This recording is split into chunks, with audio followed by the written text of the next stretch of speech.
संस्थानों में, विश्वविद्यालयों में समानता को बढ़ावा देने वाला विनियम 2026 लाया गया, अगर वो इस देश में सुरक्षा और शिक्षा की गारंटी देने वाले तमाम जो वंचित समाज हैं उनको गारंटी देने नहीं दे पाया है और सर्वोच्च न्यायालय ने उस पर अविलंब बैन लगा दिया है, तो इसके लिए सबसे बड़ा दोषी हम इस देश की सरकार को मानते हैं, केंद्र की सरकार को, क्योंकि जिम्मेदारी केंद्र की सरकार की थी कि उनको समानता के भाव को बढ़ावा देने के लिए यूजीसी रेगुलेशन जो यूजीसी के द्वारा ड्राफ्ट कराया गया उसको इतना लचर नहीं बनाना था। और जब सर्वोच्च न्यायालय में प्रकरण जाता है तो खुद उनका जो वकील है, जो गवर्नमेंट का सरकारी वकील है, वो इस विनियम को डिफेंस नहीं कर पाता है। तो निश्चित रूप से जो एक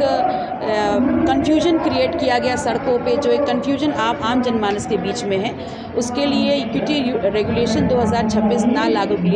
हो पाने के लिए सबसे बड़ा कारण केंद्र की भारतीय जनता पार्टी की सरकार है। पर शोषण होता है, भेदभाव होता है, और ये बात हम नहीं कह रहे, स्वयं ये जो आंकड़े निकल के आए हैं यूजीसी के बाद और जिसको सर्वोच्च न्यायालय ने माना है, जिसको भारतीय जनता पार्टी की केंद्र सरकार ने माना है कि जातिगत भेदभाव का आंकड़ा जो है वो 118% बढ़ा है, तो बहुत ज़रूरी हो जाता है कि इस भेदभाव के आंकड़े को हम उस पर रोक लगाई जाए और किसी भी प्रकार के शोषण और किसी भी प्रकार के शोषक के ऊपर लगाम लगाई जाए, ताकि इस देश में जो लोकतांत्रिक व्यवस्था लागू है उसमें सर्व समाज के हर बच्चे को समानता से शिक्षा का अधिकार मिल सके।